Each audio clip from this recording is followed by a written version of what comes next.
So আজকে English first পেপারের lecture 2 ক্লাসে সবাইকে স্বাগতম। আমরা আজকের ক্লাসের যে টপিক সেটা নিয়ে শুরুতেই একটু বলতে চাই, সেটা হচ্ছে তোমাদের সিন প্যাসেজে যে কোশ্চেনগুলো হয়ে থাকে লাইক এমসিকিউ অ্যান্ড হচ্ছে কিছু অ্যান্সারিং কোশ্চেন। তো গত ক্লাসে আমরা কিছু আলোচনা করেছিলাম, এই ক্লাসে আমরা বাকি অংশটুকু আলোচনা করব। তো সবাইকে মনোযোগ দিয়ে ক্লাসটা করার জন্য অনুরোধ জানাচ্ছি। সো আমাদের সিন প্যাসেজ নাম্বার 1 যেটা ছিল আজকের ক্লাসের জন্য, এখান থেকে আমরা দেখতে পাচ্ছি যে দুইটা কোশ্চেন ছিল, নাম্বার 1 আর নাম্বার 2। এই দুইটা কোশ্চেন আমরা আজকে ক্লাসে লাইভ সলভ করব। সো সবাই একটু মনোযোগী হও প্লিজ। জহির রায়হান সম্পর্কে এই প্যাসেজটা বলা হয়েছে। জহির রায়হান ওয়াজ one of the most talented film makers in Bangladesh, অর্থাৎ বাংলাদেশের সবচেয়ে জনপ্রিয় আহ, যারা ফিল্ম মেকার্স রয়েছেন বা চলচ্চিত্র নির্মাতা রয়েছেন তাদের মধ্যে অন্যতম হলেন Zahir Raihan. He was born on 19 August 1935, অর্থাৎ তিনি 1935 সালের 19 আগস্ট জন্মগ্রহণ করেন in the village Majupur in Feni district, অর্থাৎ ফেনী জেলার মাজুপুর গ্রামে তিনি জন্মগ্রহণ করেছিলেন 1935 সালের 19 August. And he was an active worker of the language movement, অর্থাৎ তিনি ভাষা আন্দোলনের একজন অ্যাক্টিভ বা সক্রিয় কর্মী ছিলেন। And he was one of the 10 students to go out in a procession on 21 February 1952, despite a ban on such activities imposed by the authorities. That means এখানে বলা হয়েছে তিনি 10 জন শিক্ষার্থীর মধ্যে একজন ছিলেন যারা আন্দোলনে গিয়েছিলেন 21শে ফেব্রুয়ারি 1952 সালের, যদিও a ban on such activities imposed by the authorities, অর্থাৎ কর্তৃপক্ষের দ্বারা কিছু এই ধরনের কর্মকাণ্ড নিষিদ্ধ করা হয়েছিল, তারপরও তিনি মিছিলে চলে গিয়েছিলেন। অ্যাজ এ রেজাল্ট, ফলে হি অ্যান্ড মেনি আদার্স, এবং সে এবং আরো অনেকেই were arrested and taken to prison, এজন্য তাকে এবং অনেককেই কারাগারে নেওয়া হয়েছিল। প্রিজন মানে হচ্ছে ভাইয়ারা কারাগার, ভাইয়া এবং আপনারা একটু মনে রাখবো, প্রিজন মানে হচ্ছে কারাগারে নেওয়া হয়েছিল। রায়হান ওয়াজ also present at the historical meeting of Amtala on February 21, 1952, অর্থাৎ Raihan was also present. Raihan ঐতিহাসিক যে মিটিং হয়েছিল বা আলোচনা সভা হয়েছিল আমতলাতে 21শে ফেব্রুয়ারি 1972 সালে, সেখানে তিনি উপস্থিত ছিলেন। He also took part in the mass movement in 1969, অর্থাৎ 69-এর গণ অভ্যুত্থান। ম্যাস মানে হচ্ছে গণ, আর মুভমেন্ট মানে হচ্ছে অভ্যুত্থান। তো উনি 69-এর যে ভূমিকা পালন করেছিলেন। In 1971 he joined the liberation war, তিনি হচ্ছে আমাদের মুক্তিযুদ্ধে অংশগ্রহণ করেছিলেন 1971 সালে। অল থ্রু হিজ লাইফ, তার সারা জীবন Zahir Raihan dreamed of a democratic society, a society that will ensure freedom of speech and will. আচ্ছা, জহির রায়হান সারা জীবন এমন একটা স্বপ্ন দেখেছিলেন, যে এমন একটা সমাজের স্বপ্ন দেখেছিলেন যেটা হবে ডেমোক্রেটিক মানে গণতান্ত্রিক, এবং এমন একটা সমাজ যেখানে স্বাধীনতার নিশ্চয়তা থাকবে, সেটা হবে বাক স্বাধীনতা, এবং সবসময় যেন বাক স্বাধীনতাটা সেই রাষ্ট্রের মধ্যে থাকে। হি হ্যাড মেনি ড্রিমস, তার অনেক স্বপ্ন ছিল about our film industry too, আমাদের যে চলচ্চিত্র ইন্ডাস্ট্রি বা চলচ্চিত্র নির্মাতা প্রতিষ্ঠান রয়েছে সেটা নিয়ে তার অনেক স্বপ্ন ছিল। He made a legendary film, তিনি একটা লেজেন্ডারি, আমরা বলতে পারি একটা কিংবদন্তি ছবি, একটা লেজেন্ডারি মানে হচ্ছে কিংবদন্তি একটা ছবি তিনি বা ফিল্ম তিনি তৈরি করেছিলেন, যেটার নাম ছিল হচ্ছে জীবন থেকে নেয়া, based on the language movement of 1952। অর্থাৎ তোমাদেরকে জানতে হবে জীবন থেকে নেওয়া জহির রায়হানের যে চলচ্চিত্রটা, এটা আসলে কোন বিষয়ে ছিল। এটা হচ্ছে ভাষা আন্দোলন বা ভাষা আন্দোলনের উপর ভিত্তি করে এই চলচ্চিত্র নির্মিত হয়েছিল। ইট ওয়াজ আ প্রোটেস্ট, এটা একটা আন্দোলন ছিল against the autocratic government then ruling our country, অর্থাৎ ওই সময়ে আমাদের দেশকে যারা শাসন করত, অটোক্রেটিক বা স্বায়ত্তশাসিত সরকার, তাদের বিরুদ্ধে ছিল এই যে প্রোটেস্টটা। এই চলচ্চিত্রের মাধ্যমে the family portrayed in that film symbolically represented East Pakistan. আচ্ছা, এই যে ফ্যামিলিটা, এই ফ্যামিলিটা তারা কি করেছে এই ফিল্মের মাধ্যমে সিম্বলিক্যালি বা হচ্ছে কি বলে একটা প্রতীকী স্বরূপ আহ, পূর্ব পাকিস্তানকে এখানে তুলে ধরা হয়েছে। The family was ruled by an autocrat, ওই পরিবারটা শাসিত হচ্ছিল তোমার স্বায়ত্তশাসিত কোনো স্বৈরশাসক দ্বারা, who had to go to the prison for her conspiracy, যাকে তার ষড়যন্ত্রের জন্য তার কারাগারে যেতে হয়েছিল, যাকে তার ষড়যন্ত্রের জন্য কারাগারে যেতে হয়েছিল। কনস্পাইরেসি মানে হচ্ছে ভাইয়া এবং আপুরা মনে রাখবা, কনস্পাইরেসি মানে হচ্ছে ষড়যন্ত্র। ওকে, তো during the liberation war this film was shown outside Bangladesh, অর্থাৎ স্বাধীনতা যুদ্ধের সময় এই যে ফিল্মটা এটা দেখানো হয়েছিল বাংলাদেশের বাইরে।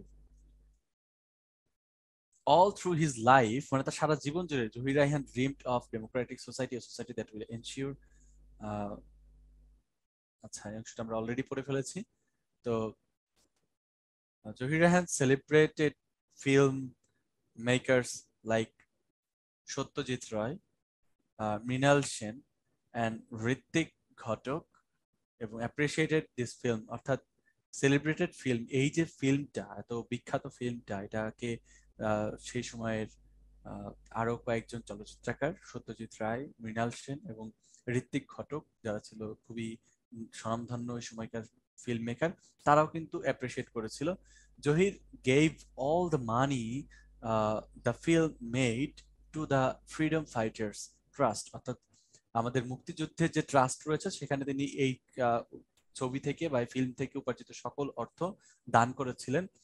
Besides his great documentary on Pakistani atrocities, অর্থাৎ পাকিস্তানি এই স্বৈর শাসনের বিরুদ্ধে এটা একটা গ্রেট একটা ডকুমেন্টারি ছিল, স্টপ জেনোসাইড, যার নাম ছিল স্টপ জেনোসাইড বা গণহত্যা বন্ধ করো। জেনোসাইড মানে হচ্ছে ভাইয়ারা মনে রাখবা, পুরাও গণহত্যা, গণহত্যা। Okay, help create world sentiment in favour of our liberation war, অর্থাৎ এটা এই যে স্টপ জেনোসাইড, এই যে মুভিটা, এই যে চলচ্চিত্রটা একটা ডকুমেন্টারি ছিল, এটা অ্যাকচুয়ালি 20 মিনিটের মতো একটা ডকুমেন্টারি ছিল, যে ডকুমেন্টারি আমাদের সারা বিশ্বের যে সেন্টিমেন্ট বা সারা বিশ্বের যেই সহানুভূতিশীলতা বা সহানুভূতি,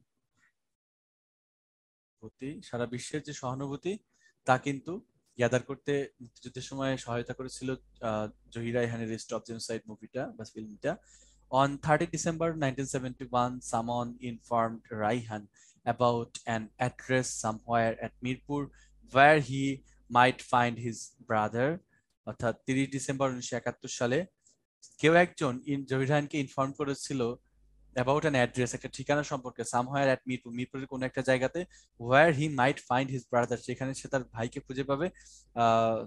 the famous writer Shahidullah Kaiser, Shahidullah Kaiser ছিল তার ভাই, who had gone missing from 14 December 1971, অর্থাৎ 14 ডিসেম্বর 1971 সালে যা যে হচ্ছে হারিয়ে গিয়েছিল বা মিসিং হয়েছিল। Kaiser was captured and killed by the Pakistani army, অর্থাৎ তাকে কি করা হয়েছিল, কায়সারকে হচ্ছে পাকিস্তানি আর্মি দ্বারা হত্যা করা হয়েছিল। The local collaborators during the last days of the war, অর্থাৎ স্থানীয় একজন কোলাবোরেটর্স দিয়ে মুক্তিযুদ্ধের সময় last days of the war, যুদ্ধের শেষ সময়গুলোতে। Accordingly Zahir left home to get his brother back, but he never return, Zahir গিয়েছিল তার ভাইকে ফিরিয়ে আনতে, কিন্তু জহির নিজেই আর ফেরেনি। জহির's dream was fulfilled, জহিরের স্বপ্ন পরিপূর্ণ হয়েছিল। He could see the inception of a free independent Bangladesh, though he did not get back his brother, যদিও সে তার ভাইকে ফিরে পায়নি, কিন্তু সে স্বাধীন বাংলাদেশের যে সূচনা সেটা তিনি দেখতে পেরেছিলেন, যেটা তার স্বপ্ন ছিল। and it's a pity that এটা একটা মায়ার বিষয় যে this dreamer could not live to see his dream come true, অর্থাৎ এটা একটা মায়ার বিষয় বা দয়ের বিষয় যে দিস ড্রিমার, এই স্বপ্নবাজ, কুড নট লিভ মানে বাঁচতে পেরেছিল না, to see his dream come true, তার এই স্বপ্ন যেটা বাস্তবায়িত হয়েছিল এটাকে তিনি দেখতে পারেননি, এখন দেখে যেতে পারেননি। এখন আমরা এমসিকিউ কোশ্চেন গুলো একটু সলভ করার চেষ্টা করি এতক্ষণ পরে যা কিছু বুঝলাম তার উপর ভিত্তি করে। যেমন which of the following word describes Zahir best, মানে কোন ওয়ার্ডটা জহির রায়হানকে সব থেকে বেশি সুইট করে বা ডিসক্রাইব করে? ব্রিলিয়ান্ট, ওকে, হলেও হতে পারে। পোলাইট, পোলাইট ঠিক বলা যেতে পারে না। এনার্জেটিক, রেভলিউশনারি, তাকে কি বলা যেতে পারে?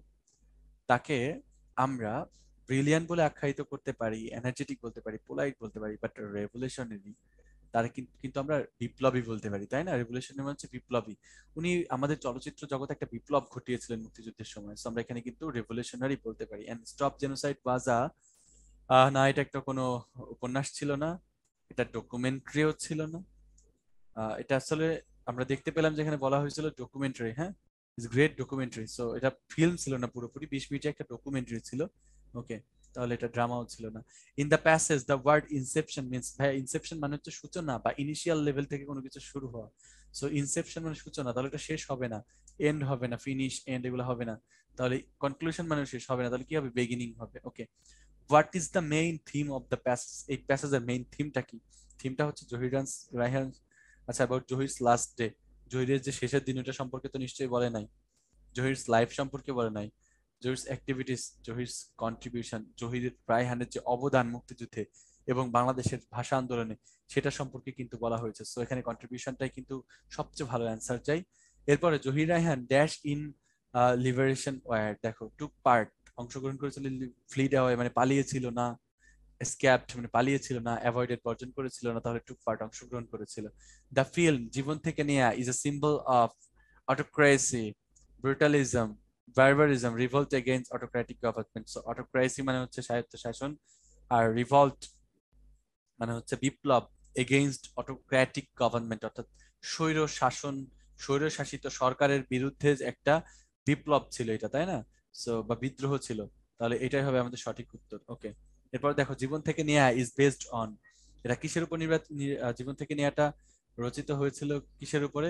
ম্যাস মুভমেন্ট, নো, এটা হচ্ছে দ্য ল্যাঙ্গুয়েজ মুভমেন্টের উপরে। আমরা একটু যদি স্মরণ করে থাকি দেখে আসবো যে জীবন থেকে নেয়া এটা কিসের উপর রচিত হয়েছিল। সরি টু সে, জীবন থেকে নেয়া, আহ, জীবন থেকে নেওয়া বেসড অন ল্যাঙ্গুয়েজ মুভমেন্ট 1952। দেখতে পাচ্ছ তোমরা খুব ভালো মতো এখানে ক্লিয়ার, ক্রিস্টাল ক্লিয়ার আছে, যেটা হচ্ছে ল্যাঙ্গুয়েজ মুভমেন্টের উপরে রচিত হয়েছিল। এন্ড এই কোশ্চেনগুলোর এখন আমরা অ্যান্সার করার চেষ্টা করব। গত ক্লাস থেকে আমরা বুঝেছিলাম যে কিভাবে একটা কোশ্চেনের অ্যান্সার করতে হয় প্যাটার্ন ধরে, এখন আমরা তার আলোকেই একটু সলভ করার চেষ্টা করবো। দেখো, হু ইজ জহির রায়হান, জহির রায়হান কে ছিল? তাহলে আমরা এই ধরনের কোশ্চেন দেখলে প্রথমে জহির রায়হান লিখবো, তারপর ইজ, জহির রায়হান ইজ কে ছিল বলতো? এখান থেকে আমরা প্যাসেজ থেকে একটু ধার করতে পারি, ওয়াজ one of the most talented film makers in Bangladesh. এটাকে চাইলে তুমি একটু ঘুরিয়েও লিখতে পারো, তুমি লিখতে পারো is on of the popular film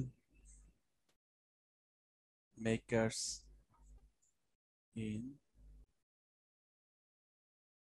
Bangladesh who created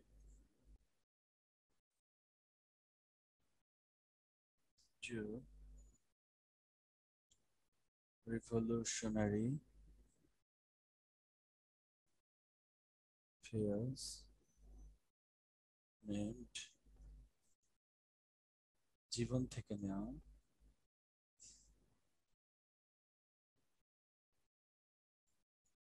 and জীবন থেকে নেওয়া আরেকটা ছিল হচ্ছে আমাদের stop genocide, stop genocide and stop genocide. Okay, এটা কিন্তু আমাদের জন্য মোর দ্যান ইনাফ যে আমরা হচ্ছে জহির রায়হান কে ছিলেন বাংলাদেশের সব থেকে জনপ্রিয় ফিল্ম মেকারসদের মধ্যে একজন ছিলেন, যিনি তৈরি করেছিলেন রিভলিউশনারি বা বিপ্লব, কি বলে, বিপ্লবী দুইটা চলচ্চিত্র তিনি রচনা করেছিলেন বা তৈরি করেছিলেন, যেগুলোর নাম ছিল হচ্ছে জীবন থেকে নেওয়া এবং হচ্ছে স্টপ জেনোসাইড। ওকে, এটাকে লিখলে কিন্তু enough. And why did Zahir leave home, Zahir কেন বাড়ি ছেড়ে গিয়েছিল? আমরা বলতে পারি যে জহির ডিডের কারণে আমরা এই ভার্বটার পাস্ট ফর্ম বসাবো, যে জহির লেফট হোম, লিভ কে বলবো লেফট হোম বিকজ, যেহেতু ভয় আছে আমরা লিখবো বিকজ। কেন কেন বাড়ি ছেড়ে গিয়েছিল জহির, আমরা একটু দেখে আসি জহির কেন বাড়ি ছেড়ে গিয়েছিল। আচ্ছা, inform an address at Mirpur he might find his brother। আচ্ছা,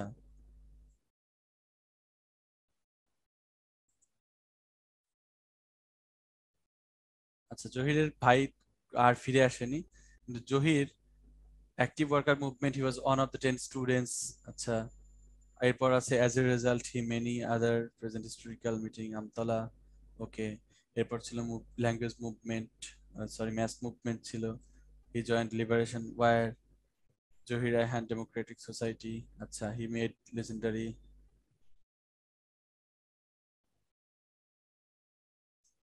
আচ্ছা, আমরা দেখতে পাচ্ছি যে পাকিস্তানি শাসকদের বিরুদ্ধেও তিনি আহ, সংগ্রাম করেছিলেন। The family was ruled by autocrat, এটা হচ্ছে আমাদের যে জীবন থেকে নেওয়া চলচ্চিত্রটার কাহিনী এখানে দেওয়া আছে। এরপরে আমরা এইখানে দেখতে পাই যে পাকিস্তানি অটোক্রেটিসদের দ্বারা তার অ্যাট্রোসিটিস এর বিরুদ্ধে তার যে স্টপ জেনোসাইড, এই যে চলচ্চিত্রটা বা ডকুমেন্টারিটা, এটাও প্রকাশিত হয়েছিল। জহির রায়হান অ্যাকচুয়ালি কেন বাড়ি ছেড়ে গিয়েছিল আমরা এই অংশের মধ্যে হয়তো খুঁজে পাবো।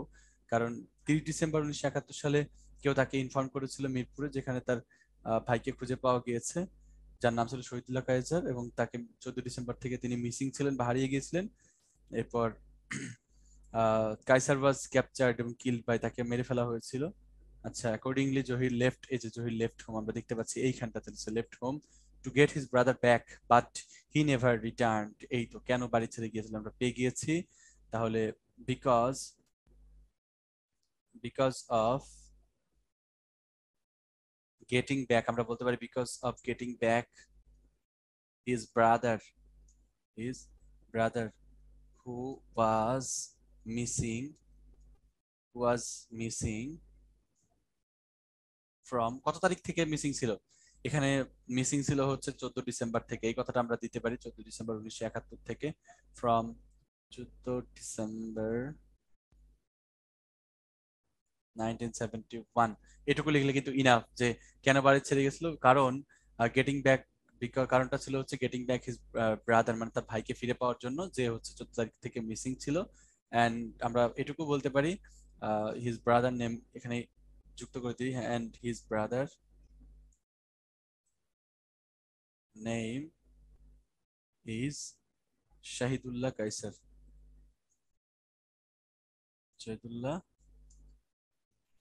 কাইসার। ওকে, এরপরে দেখো who was Shahidullah Kaiser, what happen to him, তার ক্ষেত্রে কি ঘটেছিল? শহীদুল্লাহ কাইসার কে? শহীদুল্লাহ কাইসার ওয়াজ, শহীদুল্লাহ কাইসার, আমরা এরপর থেকে অ্যান্সারটা লিখতে পারি, was the brother of Zahir Raihan, brother of Zahir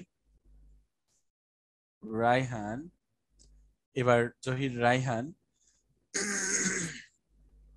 আচ্ছা, এরপরে আমরা দেখতে পাচ্ছি যে হোয়াট হ্যাপেন টু হিম, তার ক্ষেত্রে কি ঘটেছিল? কি ঘটেছিল? তাকে, সে হচ্ছে 14 ডিসেম্বর আহ হারিয়ে থেকে মিসিং ছিল। অ্যাকচুয়ালি পাকিস্তানি সেনাবাহিনীরা তাকে তুলে নিয়ে গিয়েছিল এবং হত্যা করেছিল। এই কথাটুকু লিখলে কিন্তু হয়ে যাবে। তাহলে আমরা লিখতে পারি হি ওয়াজ মিসিং ফ্রম 14 ডিসেম্বর। এরপর লিখতে পারি যে actually Pakistani army, Pakistani Pakistan army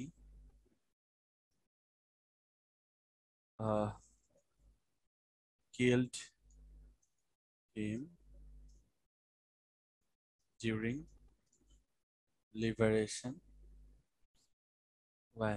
actually কি করছিল? পাকিস্তানি আর্মি তাকে আহ, মুক্তিযুদ্ধের সময় হত্যা করেছিল। হ্যাঁ, এরপরে আছে হচ্ছে where did Zahir contribute to all his earning, কোথায় কন্ট্রিবিউট করেছিল? এই যে মনে আছে মুক্তিযুদ্ধ সংসদ যেটা ছিল একটা সংস্থা, তার উপার্জনের যত টাকা ছিল এই যে ট্রাস্টে, দ্য ফ্রিডম ফাইটার্স ট্রাস্ট, হ্যাঁ, এইখানে কিন্তু সে কি করেছিল? তার সকল অর্থ দান করেছিল। সো আমরা এখানে লিখতে পারি যে জহির কন্ট্রিবিউটেড, জহির কন্ট্রিবিউটেড কেন লিখলাম? কারণ এখানে ডিড থাকলে আমরা জানি এইখানে যে ভার্বটা থাকে সেটা পাস্ট ফর্ম বসে, contributed to all his earning in. আচ্ছা, কন্ট্রিবিউট ইন কোন একটা সংস্থাকে যখন দান করে আমরা বলি কন্ট্রিবিউট ইন অথবা কন্ট্রিবিউট টু আমরা এখানে টু কন্ট্রিবিউটেড অ্যাপ্রোপ্রিয়েট প্রিপোজিশন যেটা কন্ট্রিবিউটের পরে সবসময় টু বসে, এটা আমরা ইউজ করতে পারি। আচ্ছা, তাহলে সে কোথায় কন্ট্রিবিউট করেছিল? In freedom fight, two freedom fighters, freedom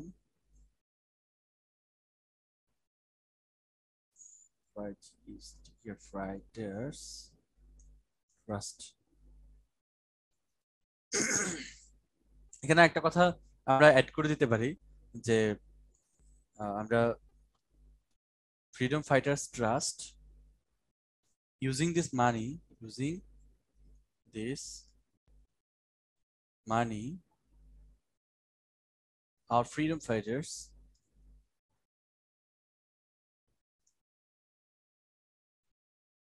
our freedom fighters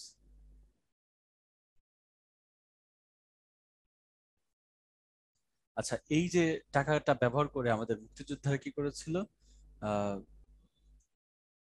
took part in the war, যুদ্ধে অংশগ্রহণ করেছিল। কারণ জানি যুদ্ধে অংশগ্রহণ করতে আমাদের অনেক অর্থের প্রয়োজন হয়, অস্ত্র কেনা, তারপর যারা মুক্তিযোদ্ধা ছিল তাদের রসদ জোগানো, তাদের খাদ্য জোগানো, সবকিছু মিলে অর্থের প্রয়োজন ছিল, যেটা জহিরাহিনের এখান থেকে আসছিল। অ্যান্ড সেকেন্ড যে প্যাসেজটা আমাদের ছিল, এটা একটু পড়ি, সবাই মনোযোগ দিয়ে একটু শুনবেই। তো countries of the world rely heavily on petroleum, অর্থাৎ পৃথিবীর দেশসমূহ পেট্রোলিয়ামের উপরে খুব গভীরভাবে নির্ভরশীল। যেমন কয়লা অ্যান্ড ন্যাচারাল গ্যাস, অর্থাৎ পেট্রোলিয়াম, অর্থাৎ আমাদের পেট্রোলিয়াম যে গ্যাস, পেট্রোলিয়াম যে অয়েল গুলো আছে এইগুলা কয়লা এবং প্রাকৃতিক গ্যাসের উপরে নির্ভরশীল ফর দেয়ার এনার্জি সোর্সেস, অর্থাৎ তাদের শক্তির উৎসের জন্য। There are two major types of energy sources, অর্থাৎ শক্তির উৎসের দুই ধরনের টাইপ বা প্রকার রয়েছে। একটা হচ্ছে রিনিউয়েবল, একটা নবায়নযোগ্য, একটা হচ্ছে নন রিনিউয়েবল বা অনবায়নযোগ্য। যেমন হাইড্রোকার্বন অর ফসিল ফুয়েলস আর non renewable sources of energy, অর্থাৎ হাইড্রোকার্বন বা ফসিল ফুয়েল বা জীবাশ্ম জ্বালানি এগুলা হচ্ছে নবায়নের অযোগ্য শক্তির উৎস, এবং রিলায়েন্স অন দেম, তাদের উপর নির্ভরশীলতা, পজেস রিয়েল বিগ প্রবলেমস, বিশাল বড় সমস্যা সৃষ্টি করে। প্রথমত fossil fuels such as oil, coal, gas, etc. are finite energy sources and the world eventually will run out of them, অর্থাৎ এগুলো হচ্ছে একটা সসীম বা শেষ হয়ে যাওয়ার মতো একটা শক্তির উৎস, এবং খুব শীঘ্রই পৃথিবী তার এই যে ফসিল ফুয়েল গুলা শেষ করে ফেলবে। And secondly they will become too expensive in the coming decades, এবং আগামী যে দশকগুলোতে এগুলো অনেক বেশি ব্যয়বহুল হয়ে যাবে। Too damaging for the environment, এবং এটা প্রকৃতির জন্য খুব বেশি ধ্বংসাত্মক হবে। Thirdly, fossil fuels have direct polluting impacts on Earth's environment, causing global warming. That means আমাদের এই ফসিল ফুয়েল বা জীবাশ্ম জ্বালানিগুলার একটা সক্রিয় ভূমিকা রয়েছে, এটা পলিউটিং ইম্প্যাক্টস মানে দূষণকারী একটা সক্রিয় ভূমিকা রয়েছে, যেটা আসলে আমাদের পৃথিবীর আবহাওয়াকে একটা আবহাওয়াতে একটা গ্লোবাল ওয়ার্মিং বা বৈশ্বিক তাপমাত্রা বৃদ্ধির মাধ্যমে কি করছে, একটা পলিউটিং ইফেক্ট ফেলছে বা দূষণকারী একটা প্রভাব ফেলছে। ইন কন্ট্রাস্ট, অন্যদিকে রিনিউয়েবল এনার্জি বা নবায়নযোগ্য জ্বালানি সোর্সেস সাচ এজ ওয়াইন, যেমন বাতাস, সোলার এনার্জি মানে সৌরশক্তি, আর constantly and naturally replenished and never run out, এগুলা অসীম পরিমাণে প্রকৃতিতে রয়েছে এবং এগুলো কখনো শেষ হবে না। Most renewable energy comes from either directly or indirectly from the সান, অর্থাৎ নবায়নযোগ্য বেশিরভাগ জ্বালানি সরাসরি কিংবা পরোক্ষভাবে, প্রত্যক্ষ কিংবা পরোক্ষভাবে সেটা সূর্য থেকে আসে। Sunlight or solar energy can be used for heating and lighting homes, অর্থাৎ আমরা সৌরশক্তিকে ব্যবহার করতে পারি বাড়িকে উষ্ণ করতে, হিটিং মানে উষ্ণ করতে, আর হচ্ছে লাইটিং এবং আলো দিতে, অ্যান্ড ফর জেনারেটিং ইলেকট্রিসিটি, এবং আমরা এটাকে বিদ্যুৎ উৎপাদনে ব্যবহার করতে পারি, and for other commercial and industrial uses, অর্থাৎ আমরা এটাকে অন্যান্য বাণিজ্যিক এবং আমরা কলকারখানার পর্যায়ে এটাকে ব্যবহার করতে পারি। The sun's heat drives the wind and this wind energy can be captured wind turbines to produce electricity. That means সূর্যের যে তাপ, এটা হচ্ছে বাতাস নির্গমন করে এবং এই বাতাসকে আমরা ক্যাপচার করে বা ধারণ করে টারবাইনের মাধ্যমে সেটাকে আমরা কি করতে পারি, বিদ্যুৎ উৎপাদন করতে পারি। and then the wind and the sun's heat cause water to evaporate. that means হচ্ছে এই যে ওয়াইন্ডটা, বাতাসটা, and the sun's heat, এবং আমরা দেখতে পাচ্ছি যে সূর্যের তাপ, এই সানস কজ ওয়াটার, পানিকে কি করে, ইভাপোরেট, পানিকে মানে উদ্বেলিত করে বা পানির মধ্যে ঢেউ সৃষ্টি করে। when this water vapor turns into rain, আচ্ছা evaporate, water to evaporate, that means এটাকে কি করে, বাষ্পীভূত করে। when water vapor, যখন এটা বাষ্পীভূত হয়, টার্নস ইনটু রেইন, এবং এটা কিসে, বৃষ্টিতে পরিণত হয়, অর স্নো, অথবা বরফে পরিণত হয়, এন্ড ফ্লোজ, এবং ঢেউয়ে পরিণত হয়, downhill into rivers or streams, অর্থাৎ এটা যখন নদী কিংবা স্ট্রিমস মানে হচ্ছে কোনো জলাশয়ে পতিত হয়, it's energy can be captured as hydro electric energy. এটা একটা হাইড্রো ইলেকট্রিক শক্তি হিসেবে এটা কি হতে পারে, এটাকে ক্যাপচার করে বা ধারণ করে রাখা যেতে পারে। এবার অ্যালং উইথ দ্য রেইন, বৃষ্টির সাথে, অ্যান্ড স্নো, অর্থাৎ বৃষ্টি এবং বরফের সাথে, Sunlight causes plants to grow, অর্থাৎ এই সূর্যের আলো কি করে, প্ল্যান্টস বা উদ্ভিদ জন্মাতে সাহায্য করে। Plants produce biomass which again can be turned into fuels such as firewood, alcohol, etc., identified as bioenergy। অর্থাৎ এই যে প্ল্যান্টস গুলা বায়োমাস উৎপাদন করে, যেগুলা থেকে আবার জ্বালানি সৃষ্টি করতে পারে, হতে পারে যেমন হচ্ছে ফায়ার উড, যেমন হচ্ছে আগুন জ্বালানোর কাঠ, তারপর হচ্ছে এখান থেকে অ্যালকোহল তৈরি করতে হতে পারে, যে অ্যালকোহলটা জ্বালানি হিসেবে ব্যবহৃত হতে পারে। So identified as bio energy, এগুলাকে আমরা বলতে পারি বায়ো এনার্জি। এরপর হচ্ছে সায়েন্টিস্ট বা বিজ্ঞানীরা have identified hydrogen as another form of renewable energy source, অর্থাৎ বিজ্ঞানীরা হাইড্রোজেনকেও নবায়নযোগ্য জ্বালানির আরো একটা উদাহরণ হিসেবে নিয়েছেন। It is the most abundant element in nature, অর্থাৎ পৃথিবীতে এটা প্রচুর পরিমাণে পাওয়া যায়। ভাই অ্যাবান্ডেন্ট মানে হচ্ছে প্রচুর, এটা প্রচুর পরিমাণে পাওয়া যায়, but it does not exist separately as gas. কিন্তু এটা সবচেয়ে বড় সমস্যা হচ্ছে হাইড্রোজেন সেপারেটলি বা আলাদাভাবে প্রকৃতিতে পাওয়া যায় না। It is always combined with other elements, এটা সবসময় অন্য কিছুর সাথে যুক্ত থাকে। যেমন পানির মধ্যে আমরা হাইড্রোজেন এবং অক্সিজেন দেখতে পাই, H2O, অর্থাৎ হাইড্রোজেন অণু থাকে দুইটা এবং একটা অক্সিজেন থাকে, যার কারণে আমরা দেখতে পাই যে মুক্ত অবস্থায় কখনো আমরা হাইড্রোজেন পাচ্ছি না। সো জ্বালানি হিসেবে ব্যবহার করা একটু টাফ, বাট এটা সম্ভব। Hydrogen separated from another element can be burned as a fuel two produce electricity. যদি আমরা হাইড্রোজেনকে পানির অক্সিজেন থেকে আলাদা করতে পারি, তবে এইটাকে কিন্তু খুব সহজেই আমরা জ্বালিয়ে জ্বালানি হিসেবে ব্যবহার করতে পারি। Our Earth's interior contains molten lava which gives off extreme heat, অর্থাৎ আমাদের পৃথিবীর অভ্যন্তরে রয়েছে গলিত লাভা, যেটা এক্সট্রিম হিট দেয়, খুব শক্তিশালী লেভেলের তাপ যেখানে পাওয়া যায়। This heat inside the earth produces steam, এটা বাষ্প তৈরি করে, হট ওয়াটার, গরম পানি তৈরি করে, which can be tapped as geothermal energy, যেটাকে জিওথার্মাল এনার্জি হিসেবে আমরা বা ভূ জিওথার্মাল হচ্ছে আমরা ধরতে পারি ভূতাপীয় শক্তি হিসেবে, যেটাকে আমরা গ্রহণ করতে পারি ইলেকট্রিসিটি উৎপাদনে, ফর হিটিং হোমস এটসেট্রা। আমরা কি করতে পারি, আমাদের বাসা হিটিং এর জন্য ব্যবহার করতে পারি। Ocean energy comes from several sources, অর্থাৎ সমুদ্র শক্তিও কিন্তু অনেকগুলা উৎস থেকে আসে, যেমন ওশানস ফোর্স অফ টাইড, সমুদ্রের যে ঢেউ, অ্যান্ড ওয়েব, এবং যে টাইড অ্যান্ড ওয়েব মানে যেসব ঢেউ রয়েছে সেগুলা can be used to produce energy, যেগুলোকে আমরা শক্তি উৎপাদন ব্যবহার করতে পারি। The surface of the ocean, অর্থাৎ সমুদ্রের উপরিভাগ, gets more heat from the sun then the ocean depths, অর্থাৎ সমুদ্রের উপরিভাগ সবসময় উত্তপ্ত থাকে গভীর জায়গার চেয়ে। This temperature difference can be used as energy source to, এই যে তাপমাত্রা উপরের পানির যে তাপমাত্রা বেশি, এটাকেও আমরা চাইলে তার শক্তির উৎস হিসেবে ব্যবহার করতে পারি। Okay, the word rely stands for in the passage, হ্যাঁ সেপারেট না, রিলাই মানে নির্ভর করা, ডিপেন্ড, রাইট। পৃথিবীর বেশিরভাগ দেশে কিন্তু ডিপেন্ডেন্ট এই ফসিল ফুয়েলের উপরে। And what will not eventually run out, কোনটা শেষ হয়ে যাবে না, অয়েল শেষ হয়ে যাবে, ফসিল ফুয়েল শেষ হয়ে যাবে, সোলার পাওয়ার শেষ হবে না, হ্যাঁ পেট্রোলিয়াম শেষ হয়ে যাবে। Hydrogen and oxygen help to form, hydrogen আর অক্সিজেন হচ্ছে কি ফর্ম করে, hydrogen and oxygen help to form oil হবে না, ফুয়েল হবে না, হাইড্রোজেন আর অক্সিজেন গ্যাসও হবে না, তাহলে কি করে? আইস, বরফ, হ্যাঁ বরফ, পানি, বরফ, এগুলো সব কি হাইড্রোজেন আর অক্সিজেন সমন্বয়ে গঠিত। এরপর দেখো which energy is not related with the Sunlight, কোনটা সূর্যের আলোর সাথে সম্পর্কিত না? Geothermal energy, wind energy, wind কিন্তু আমরা জানি যে সূর্যের আলোর কারণেই হয়। তারপর হাইড্রো ইলেকট্রিক এনার্জি, এটাও সূর্যের আলোর কারণে হয়। তারপর ওশান এনার্জি, এটাও সূর্যের আলোর কারণে হয়, কিন্তু জিওথার্মাল যেটা পৃষ্ঠের ভেতরে যে তাপটা রয়েছে এটা কিন্তু সূর্যের আলোর কারণে হয় না। So which is not a renewable energy, কোনটা রিনিউয়েবল এনার্জি নয় ভাইয়া? এটা হচ্ছে ফসিল এনার্জি, রাইট? ওকে, দেখো what is a renewable energy? Renewable energy কি? রিনিউয়েবল এনার্জি হচ্ছে সেই জিনিস যেটা কখনো শেষ হয়ে যায় না এবং প্রকৃতিতে প্রচুর পরিমাণে রয়েছে।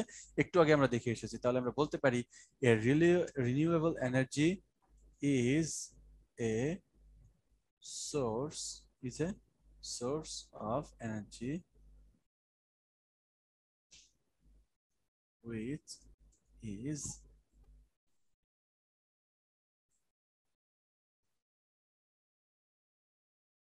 ইনফিনিটিভ, মানে হচ্ছে, সরি ইনফিনিটিভ না বলে আমরা এটাকে বলতে পারি হচ্ছে, কি বলা যায়, which is available, এটা সবচেয়ে ভালো হবে, available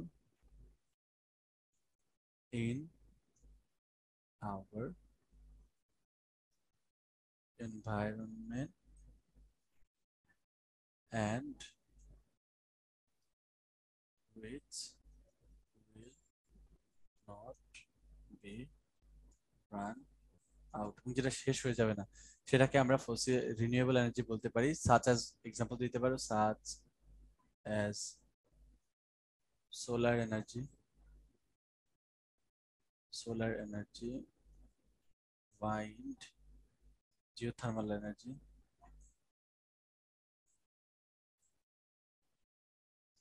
এটসেট্রা দিয়ে দিতে পারি। Okay, and why is a renewable energy more advantageous than non renewable energy? এটা আমরা খুব সহজেই বলতে পারি রিনিউয়েবল এনার্জি কেন বেশি অ্যাডভান্টেজাস দেন নন রিনিউয়েবল এনার্জি। এটা আমি তোমাদের উপর ছেড়ে দিচ্ছি প্রিয় শিক্ষার্থীরা, আমি জাস্ট উত্তরটা তোমাদেরকে বলে দিচ্ছি যে রিনিউয়েবল এনার্জি যেগুলা, এগুলা কেন হচ্ছে বেশি সুবিধাজনক আর নন রিনিউয়েবল কেন কম সুবিধাজনক। এর কারণ হচ্ছে রিনিউয়েবল এনার্জি যেগুলা, এগুলা প্রকৃতিতে প্রচুর পরিমাণে পাওয়া যায়, যার কারণে এগুলো একটু সস্তা দামে, এবং এগুলা কখনো প্রকৃতি থেকে শেষ হয়ে যাবে না। আর নন রিনিউয়েবলের সমস্যা হচ্ছে এটা প্রকৃতিতে খুব লিমিটেড পরিমাণে আছে, যার কারণে আগামী দশকগুলোতে এগুলোর দাম অনেক বেশি হয়ে যাবে, এটা একটা সমস্যা। আরেকটা সমস্যা হচ্ছে এগুলা প্রকৃতির জন্য ক্ষতিকর, কিন্তু রিনিউয়েবল এনার্জি প্রকৃতির জন্য কোনো রকম ক্ষতিকর নয়। সো আমরা এটাকে বেশি, রিনিউয়েবল এনার্জিকে বেশি অ্যাডভান্টেজাস বলতে পারি। তো এই পার্টগুলো যদি লিখতে পারো তাহলে কিন্তু ফুল মার্ক পাবা। এবার দেখো, why is electric energy necessary for us? Electric energy কেন আমাদের জন্য গুরুত্বপূর্ণ? ভাইয়া এটা কিন্তু তোমাকে বুঝে শুনে লিখতে হবে যে ইলেকট্রিক এনার্জিটা আমাদের জন্য গুরুত্বপূর্ণ, কারণ ইলেকট্রিক এনার্জি আমাদের এভরিডে লাইফে অনেক বেশি গুরুত্বপূর্ণ। লাইক আমাদের যত প্রযুক্তি রয়েছে, আমাদের কলকারখানা রয়েছে, আমাদের গাড়ি ঘোড়া রয়েছে, প্রায় সবকিছুই কিন্তু আমাদের এই ইলেকট্রিক এনার্জির উপর ডিপেন্ডেন্ট। এরপরে দেখো, how can the ocean be source of energy? Ocean কেমনে একটা সোর্স অফ এনার্জি হয় এটা তোমরা দেখেই আসছো একটু আগেই। আহ এই হাউ দিয়েও শুরু হইলে আমরা প্রশ্নটা কিভাবে সাজাইতে পারি? দ্য ওশান, এরপরে ক্যান চলে আসবে, the ocean can be a source of energy by providing, by providing, এবার কি কি প্রোভাইড করে ওশান আমাদেরকে বলো তো? Ocean energy comes from several sources. আচ্ছা, আচ্ছা, যেমন হচ্ছে ফোর্স, আচ্ছা force of tide and wave, এই একটা গেল। এরপর হচ্ছে সারফেস গেটস মোর হিট, আচ্ছা আমরা ওশান সারফেস হিট ধরতে পারি। আচ্ছা, এটাকে, এই দুটাকে আমরা নিতে পারি by providing force of tide and wave, আর কি? তাহলে ফোর্স এটা দেয়, আর হচ্ছে ওশানস সারফেস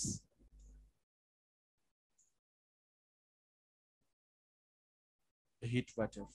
তো এগুলা দিয়ে কি করতে পারে আমাদের আহ শক্তির উৎস হতে পারে একটা, এই যে ওশান। সো আমরা এই কথাটা যুক্ত বলে দিতে পারি, দিস আচ্ছা, ফোর্সেস মানে এই শক্তিগুলা can be transformed into electric energy. So এইভাবে কিন্তু আমাদেরকে ওশান কি করে, এনার্জি সাপ্লাই দিয়ে থাকে। এখন আমরা পরের যে প্যাসেজটা আছে এটা একটু পড়ি। Pohela Boishakh is the first day of Bangla new year, Bangla নববর্ষের প্রথম দিন হচ্ছে Pohela Boishakh. That day is a public holiday, দিনটা একটা সরকারি ছুটির দিন। This day has a special significance for us, এটা আমাদের জন্য একটা বিশেষ সিগনিফিকেন্স বা বিশেষ গুরুত্ব রয়েছে দিনটার। As it is a part of Bengali culture and tradition, যেহেতু এটা বাঙালি সংস্কৃতি এবং বাঙালি ঐতিহ্যের একটা অংশ। তো people from all works of life, মানে সর্বস্তরের জনগণ, ইরেসপেক্টিভ মানে হচ্ছে নির্বিশেষে, অফ দেয়ার এথনিক আইডেন্টিটি মানে তাদের নৃতাত্ত্বিক যেই পরিচয়, এটাকে দূরে রেখেই বা এটাকে ভুলে গিয়ে, অর রিলিজিয়াস বিলিফস, তাদের ধর্মীয় যেই বিশ্বাস, এটাকেও মানুষ ওই দিন ব্যতি রেখে বা ভুলে গিয়ে সেলিব্রেট দ্য ডে, এই দিনটাকে উদযাপন করে উইথ ট্র্যাডিশনাল ফেস্টিভিটিস, অর্থাৎ ঐতিহ্যবাহী যেসব ফেস্টিভিটিস রয়েছে এগুলোর মাধ্যমে তারা কি করে, এটা দিনটাকে উদযাপন করে। অন দিস ডে, এই দিনে দ্য হোল অফ বাংলাদেশ, পুরো Bangladesh is in a festive mood, একটা উৎসব মুখর পরিবেশের মধ্যে থাকে। And the day inspires people, এই দিনটা মানুষকে ইন্সপায়ার করে বা মানুষকে উদ্দীপনা যোগায় to start life with renewed hopes and inspirations. That means এই দিনটা মানুষকে নতুন আশা এবং উদ্দীপনা নিয়ে জীবন নতুন করে চালানোর একটা স্পৃহা যোগান দেয়। Every year the day is celebrated traditionally, একটা ঐতিহ্যগতভাবে এই দিনটা প্রতি বছরই পালিত হয়। People wake up early in the morning, মানুষ খুব সকালে ঘুম থেকে ওঠে। Have a bath and wear their traditional clothes, অর্থাৎ গোসল করে সকালবেলা তাদের ঐতিহ্যবাহী যেসব পোশাক রয়েছে সেগুলো পরে। উইমেন ওয়্যার হোয়াইট শাড়িজ, এবং নারীরা পরে হচ্ছে সাদা sari. Red borders and adorn themselves, এবং তারা নিজেদেরকে জড়ায় উইথ কালারফুল চুড়িজ অ্যান্ড ফ্লাওয়ার্স, তারা কালারফুল বা রঙিন শাড়ি সাথে রঙিন চুড়ি আর হচ্ছে ফ্লাওয়ার ফুল দিয়েও তারা নিজেদেরকে সজ্জিত করে। হোয়াইল মেন ড্রেস, যেখানে ছেলেরা পরে হচ্ছে দেমসেলভস উইথ পাজামাস অ্যান্ড পাঞ্জাবিস, পায়জামা পাঞ্জাবি পরে। It is a day when people love eating traditional foods, এটা এমন একটা দিন যেদিন মানুষ তাদের ঐতিহ্যবাহী খাবার খেতেও পছন্দ করে, শুধু পোশাক না, তারা তাদের ঐতিহ্যবাহী খাবার খাইতেও পছন্দ করে। One of the most colourful events of the day, এই দিনের সবচেয়ে রঙিন যে ইভেন্ট বা অনুষ্ঠানটা হলো ইজ হেল্ড ইন ঢাকা, এটা অনুষ্ঠিত হয় ঢাকাতে। আর্লি ইন দ্য মর্নিং মানে খুব ভোরবেলা, people in hundreds and thousands pour in from all directions to attend the cultural function at Ramna বটমূল organized by Chhayanaut, অর্থাৎ ছায়ানট আয়োজিত রমনা বটমূলের একটা অনুষ্ঠানে সারা ঢাকার শত শত হাজার হাজার মানুষ সেখানে অংশগ্রহণ করতে যায়। and the cultural program begins just at sunrise, and renowned artists of the country take part in the program that start with famous Tagore song এসো হে বৈশাখ এসো হেসো। অর্থাৎ এই কালচারাল প্রোগ্রামটা শুরু হয় ঠিক সূর্যোদয়ের পরপর, এবং এখানে বিশিষ্ট যেসব কান্ট্রির শিল্পী, আমাদের দেশের বিশিষ্ট শিল্পীরা সেখানে অংশগ্রহণ করে। এবং এই অনুষ্ঠানটা শুরু হয় হচ্ছে রবীন্দ্রনাথ ঠাকুরের এসো হে বৈশাখ এসো হে এসো এসো গানটার মাধ্যমে হচ্ছে শুরু হয়। অ্যান্ড আর্টিস্ট, শিল্পীরা অলসো সিং ট্র্যাডিশনাল ফক সংস, এবং তারা কি করে, ঐতিহ্যবাহী কিছু লোকসঙ্গীত তারা কিন্তু পরিবেশন করে। অ্যান্ড পারফর্ম ক্লাসিক্যাল ড্যান্সেস, এবং ক্লাসিক্যাল নৃত্যও তারা পরিবেশন করে এখানে with the rhythm of musical instrument, অর্থাৎ যেসব সঙ্গীতের বাদ্যযন্ত্র আছে সেগুলার তালে তালে কি হয়, তারা কিন্তু আমাদের ঐতিহ্যবাহী যে ক্লাসিক ড্যান্স আছে সেগুলো কিন্তু পারফর্ম করে থাকে। And people also come to join colourful processions, অর্থাৎ তারা একটা সকালবেলা একটা কি বলে প্রভাত ফেরি বা মিছিলে বের হয়। এরপর হচ্ছে the biggest carnival of the country, যেটাকে বলা হয় হচ্ছে দেশের সবচেয়ে বড় carnival, organised by fine arts students of Dhaka university. Dhaka বিশ্ববিদ্যালয়ের যে চারুকলা অনুষদ রয়েছে সেই চারুকলা অনুষদের আন্ডারে যে অনুষ্ঠানটা আয়োজিত হয়ে থাকে। Procession usually displays the traditional practices of Bengali culture, এই প্রসেশনে আসলে বাঙালি সংস্কৃতির যেসব ট্র্যাডিশনাল প্র্যাকটিসেস বা চর্চা রয়েছে সেগুলো সেখানে রিপ্রেজেন্ট করা হয়। The mask and reds worn by the people are so fascinating, এই দিন মানুষ যে সব ফুলের মাথার মধ্যে যে রেদটা পরে সেইগুলা, এবং হচ্ছে যেসব মাস্ক পরে, মুখোশ পরে, এটা খুবই মনোমুগ্ধকর হয়। And often they symbolize contemporary worries or happiness in the national life. প্রায়ই তারা প্রতীকীভাবে তুলে ধরে সমসাময়িক বিভিন্ন চিন্তা ভাবনা এবং বিভিন্ন সুখ দুঃখের বিষয় কিন্তু তারা ন্যাশনাল লাইফের এই যে প্রসেশন এখানে কিন্তু তুলে ধরে। It attracts an increasing number of foreign tourist every year. প্রতি বছর বিদেশি অনেক টুরিস্ট বা পর্যটক এই অনুষ্ঠানটা দেখার জন্য কিন্তু চলে আসে রমনার বুটের মূলের এখানে। And the day is also observed all over the country, অর্থাৎ সারা দেশেই কিন্তু এই দিনটা পালিত হয়। Different social and cultural organisations and educational institutions celebrate the day with their own cultural programmes, অর্থাৎ তাদের নিজস্ব যেসব সাংস্কৃতিক প্রোগ্রাম রয়েছে সেগুলোর মাধ্যমে সারা দেশের যেসব সাংস্কৃতিক এবং সামাজিক এবং শিক্ষা প্রতিষ্ঠান রয়েছে সবাই কিন্তু এই দিনটা উদযাপন করে। অন দিস ডে, এই দিনে news papers bring out special supplements. এদিন কিন্তু নিউজ পেপারে আমরা দেখতে পাই প্রথম আলো, তারপর হচ্ছে যুগান্তর সহ যতগুলা পত্রিকা রয়েছে সবগুলা পত্রিকারই কিন্তু একটা স্পেশাল ফিচার এদিন দেখা যায়। And there are also special programs on the radio and television channels. Radio television গুলাতে স্পেশাল প্রোগ্রাম গুলা হইতে থাকে। And the celebration of Pohela Boishakh marks a day of cultural unity for the whole nation irrespective of caste and creed, অর্থাৎ ধর্ম এবং বর্ণ নির্বিশেষে এই দিনটার উদযাপন আমাদেরকে স্মরণ করিয়ে দেয় আমাদের যে সাংস্কৃতিক ঐক্য, এই বিষয়টাকে কিন্তু স্মরণ করিয়ে দেয়। এন্ড এরপরে আমরা চলে যাই এমসিকিউ কোশ্চেন সমাধানের মধ্যে। তাহলে দেখি পহেলা বৈশাখ কি সেলিব্রেটেড উইথ কিভাবে হয়? পলিটিক্যাল ফেস্টিভিটিস, রাজনৈতিক দিয়ে না, রিলিজিয়াস ধর্মীয় না, কিন্তু ডিবেটিং না, বিতর্কীয় না, তাহলে কি আমাদের ট্র্যাডিশনাল যেসব ফেস্টিভিটিস রয়েছে ঐতিহ্যবাহী সেগুলো দিয়ে কিন্তু উদযাপিত হয়। ন্যাশনাল ডেইলিজ মানে হচ্ছে দৈনিক পত্রিকা সমূহ। স্পেশাল সাপ্লিমেন্ট তারা কি পাবলিশ করে নাকি আর্টিকুলেট মানে উচ্চারণ করে, তারপর ডিসকাস আলোচনা করে, ডিসকোর্স মানে হচ্ছে অবলোকন করে, কিন্তু পাবলিশ মানে হচ্ছে প্রকাশ করে ভাইয়া, হ্যাঁ প্রকাশ করে। A colourful procession is brought out by colourful প্রসেশনটা কিন্তু fine arts students of Dhaka University করে, এটা মাথায় রাখতে হবে, হ্যাঁ। The synonymous word of celebrate মানে উদযাপন করে, সিনোনিমাস কি হইতে পারে? অবজার্ভ হইতে পারে, অ্যাটেন্ড তো হইতে পারে না, প্রেজেন্ট হইতে পারে না, পার্টিসিপেট হইতে পারে না, তাহলে হবে কি অবজার্ভ, হ্যাঁ। ওকে, এরপর দেখো Poila Boishakh is observe in rural areas, না শুধু রুরাল এরিয়া না, থ্রু আউট দ্য কান্ট্রি, সারা দেশ জুড়ে, তাহলে এটা কিন্তু বাদ। এবার দেখো the word inspire means motivate, dishearten মানে কষ্ট দেয় না, ডিসকারেজ হবে না, হোপ হবে না, ইন্সপায়ার্স মানে কি মোটিভেট করে মানুষকে, হ্যাঁ। অন দিস ডে, এই দিনে people get up early in the morning, হ্যাঁ আর্লি ইন দ্য মর্নিং সকালবেলা। আচ্ছা, the day of Pohela Boishakh is a non holiday না, গভর্নমেন্ট হলিডে, প্রাইভেট হলিডে, হ্যাঁ গভর্নমেন্ট, পাবলিক হলিডে মানে হচ্ছে government holiday. On this day Dhaka looks the most colourful in the country, সব জায়গা থেকে ঢাকা সবচেয়ে বেশি কালারফুল থাকে। অ্যাডর্ন মিনস হচ্ছে জড়ানো, গায়ে জড়ানো কোনো কিছু, তাহলে এটা কি হবে? স্পয়েল হবে না, অর্গানাইজ হবে না, অ্যারেঞ্জ হবে না, তাহলে গায়ে কোনো কিছু জড়ালে সেটা বিউটিফাই হয়, হ্যাঁ। ওকে,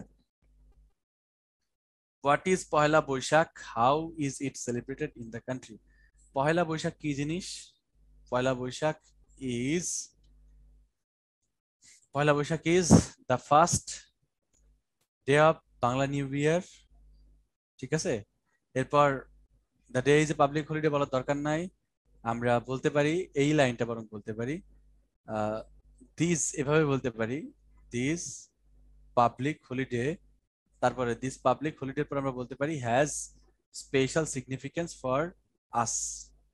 ওকে, এটুকু দিতে পারি অথবা এই পর্যন্ত দিয়ে দিতে পারি।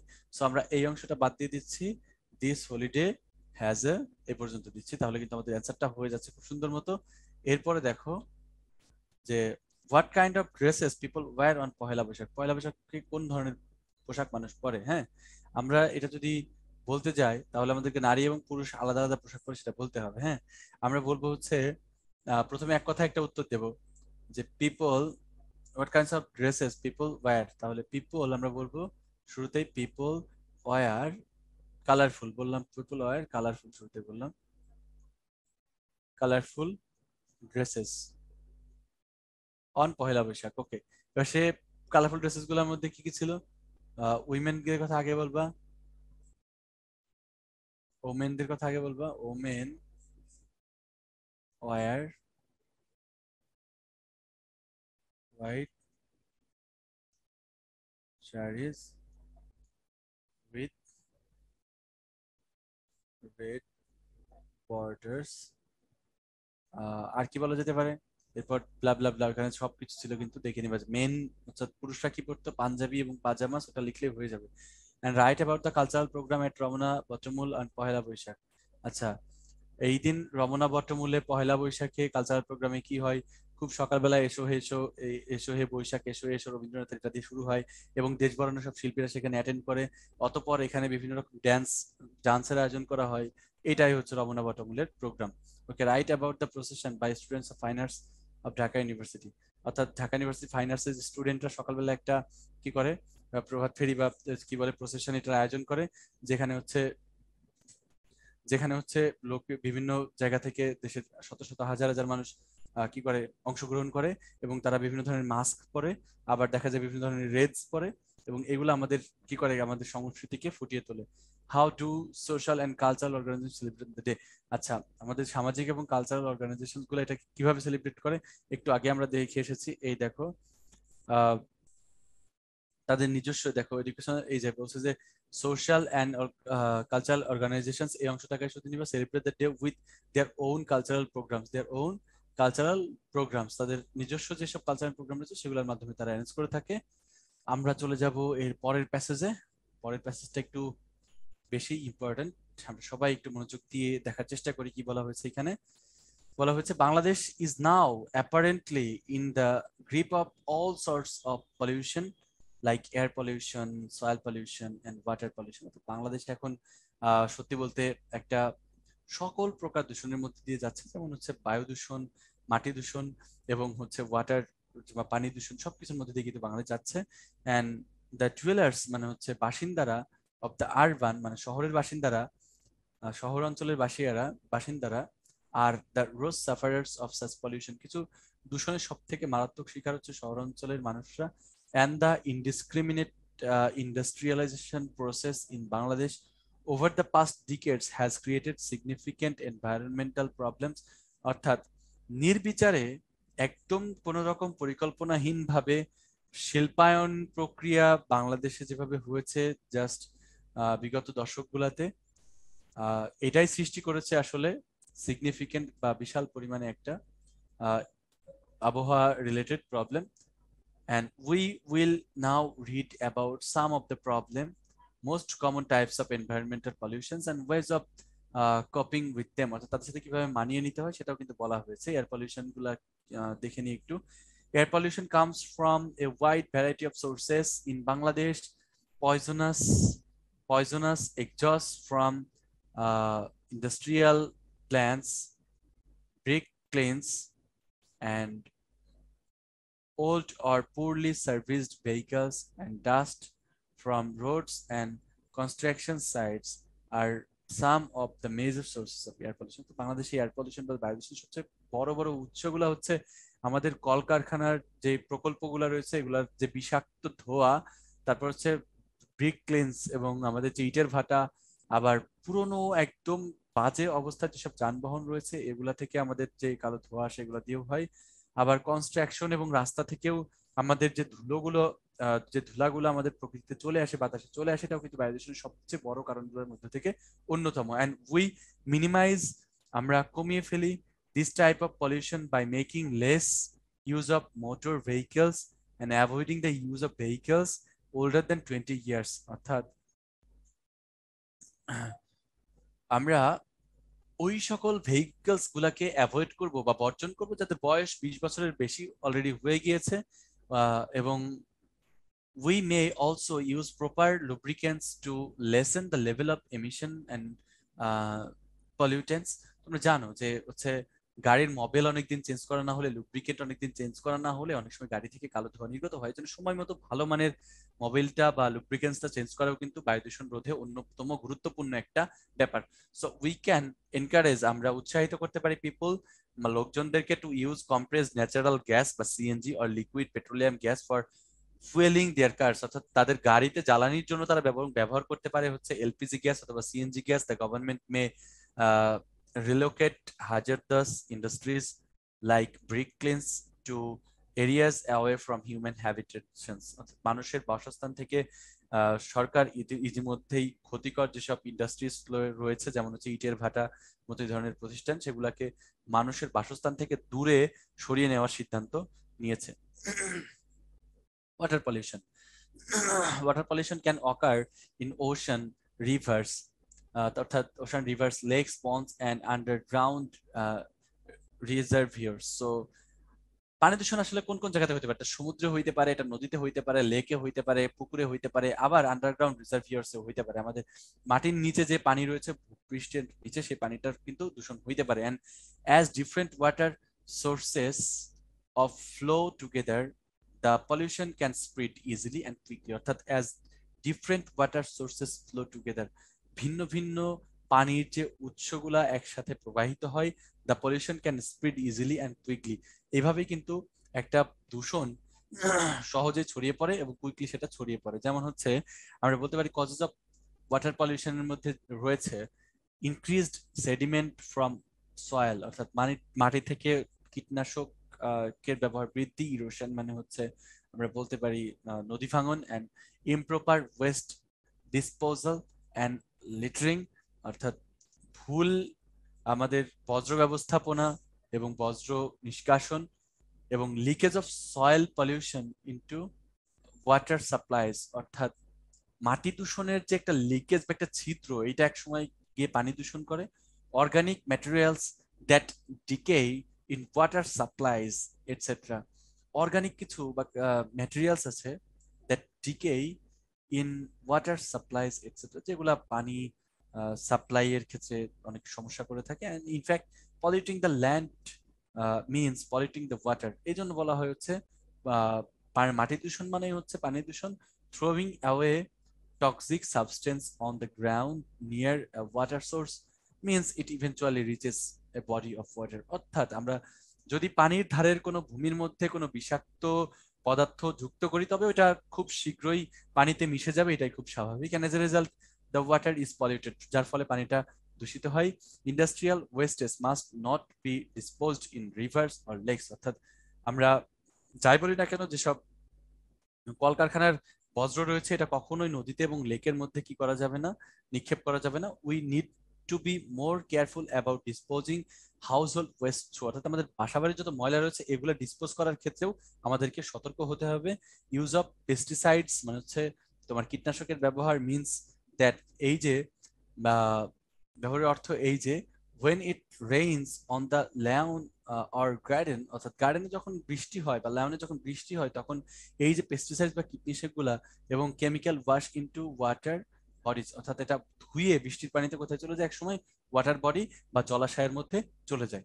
ওকে, দেয়ারফর এই জন্য we must aware of the dangers of using pesticides as they may pollute our rivers, canals, lakes. এই জন্য আমাদেরকে সচেতন হতে হবে এই পেস্টিসাইড ব্যবহারের যে বা কীটনাশক ব্যবহারের যে ভয়াবহতা আছে এটা থেকে, যেহেতু এটা আমাদের নদী, আমাদের খাল, আমাদের লেক দূষণ করে ফেলে।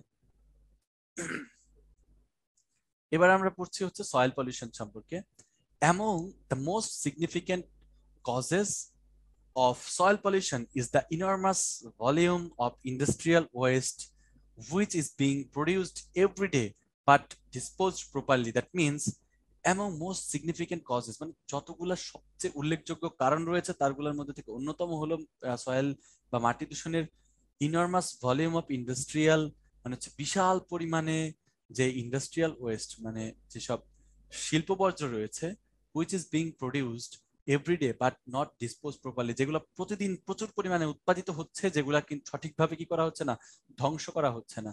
The mismanagement of house hold wastage, অর্থাৎ আমাদের যে বাসা বাড়ির ময়লা আবর্জনা রয়েছে এগুলোর মধ্যে যে মিসম্যানেজমেন্ট, তারপর হচ্ছে particularly the polythene shopping bags has caused serious threat to the soil, অর্থাৎ পলিথিনের ব্যাগটা আমাদের মাটির দূষণের জন্য সবচেয়ে বেশি হুমকি স্বরূপ হয়েছে। অ্যান্ড দ্য ড্রেনেজ সিস্টেম, এবং আমাদের ড্রেনেজ সিস্টেমের জন্য কিন্তু পলিথিন খুবই ক্ষতিকর। এরপর হচ্ছে another cause for soil pollution is the use of agricultural pesticides, অর্থাৎ কৃষিজ কীটনাশকের ব্যবহারও কিন্তু আমাদের মাটি দূষণের অন্যতম কারণ। ফার্টিলাইজার্স এবং সারের ব্যবহারও কিন্তু same. And sometimes fuel leakages from automobiles may get washed away by rain and sheep into the nearby soil, অর্থাৎ যখন কোনো কলকারখানা থেকে কোনো কারণে লিকেজ হয়ে যায়, কোনো অয়েল বা জীবাশ্ম জ্বালানি টাইপের কোনো কিছু যখন ওয়াশড আউট হয়ে যায়, তখন ওই এলাকার মাটিটা কিন্তু দূষিত হয়ে যায়। Pesticides and fertilizers are useful for plant growth, but their over use has led to soil pollution. হ্যাঁ, আমাদের যেসব কীটনাশক রয়েছে, সার রয়েছে, এগুলা কিন্তু ফসলের উৎপাদনের জন্য গুরুত্বপূর্ণ, কিন্তু এগুলোর অতিরিক্ত ব্যবহার কিন্তু মাটি দূষণ করে ফেলে। And another way to reduce and control soil pollution, recycling papers, plastics, and materials reduces the volume of refuges in landfills, and deforestation also causes erosion. তারপর হচ্ছে pollution and the loss of the fertility in the topsoil. Planting trees and reforestation help prevent soil erosion and pollution. That means আমাদের soil পলিউশনের ক্ষেত্রে কিন্তু ডিফরেস্টেশনটা অনেক ক্ষেত্রে দায়ী। এটা আমাদের ডিফরেস্টেশনের কারণে loss of fertility in the top soil, মাটির উপরিভাগের যে উর্বরতা, এটা কিন্তু নষ্ট হয়ে যায়।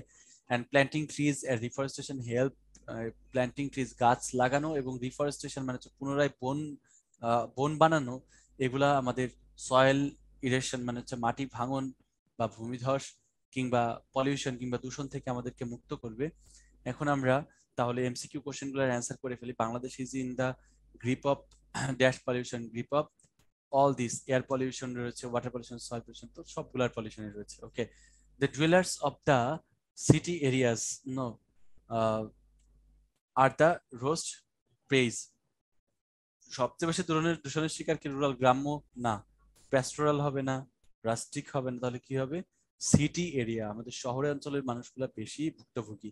Air pollution is detrimental to health. Okay, blessing কখনোই না, এটা সুইটেবল ফর হেলথও না, তো ব্যাড নাট এট অল হবে না, তাহলে ডেট্রিমেন্টাল মানে ক্ষতিকর। ডেট্রিমেন্টাল মানে কি ভাইয়া এবং আপুরা? এটার মানে হচ্ছে ক্ষতিকর।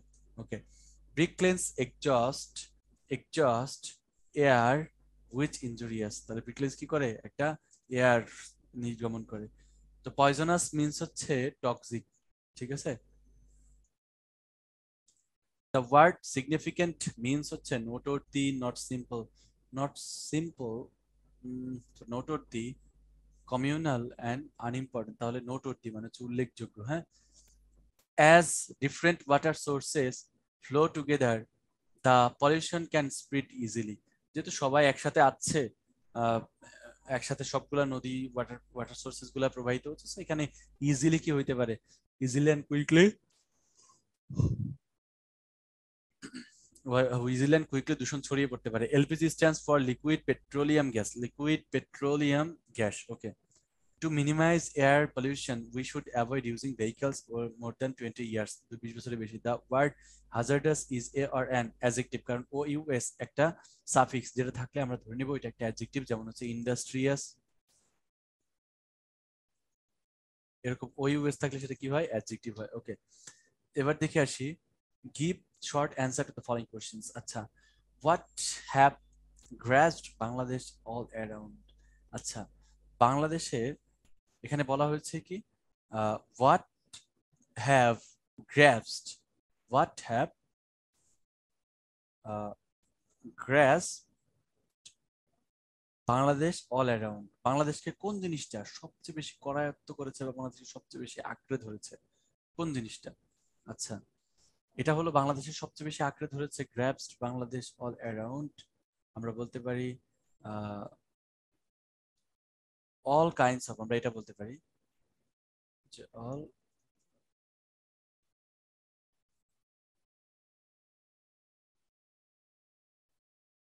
all kinds of pollutions have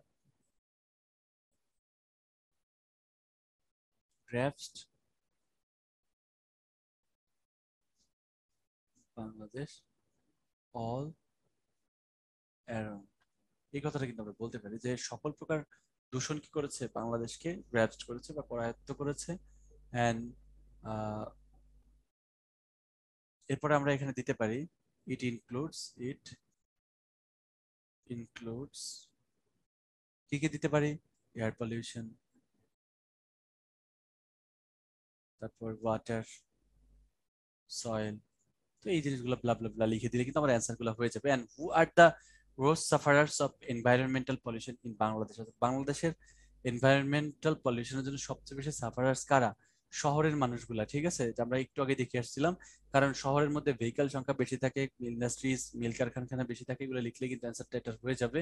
and what are the cause of air pollution? Air পলিউশনের কারণ কি?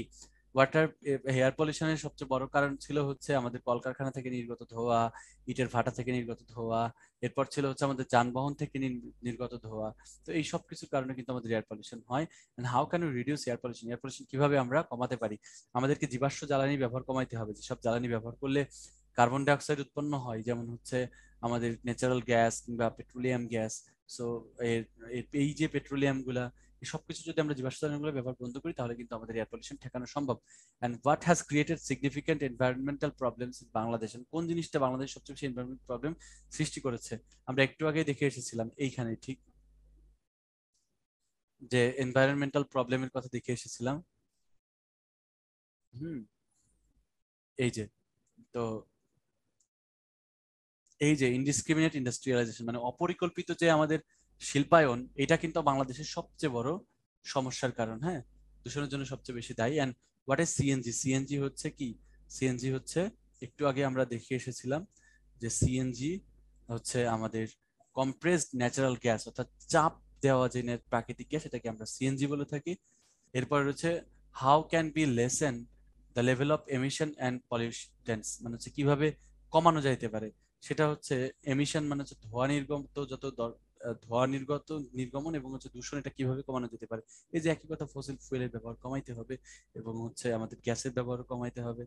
আমরা চলে আসি পরের প্যাসেজে। The pioneer of Bangladeshi modern art Zainul Abedin is widely acclaimed for his Bengal feminine sketches, অর্থাৎ famine sketches.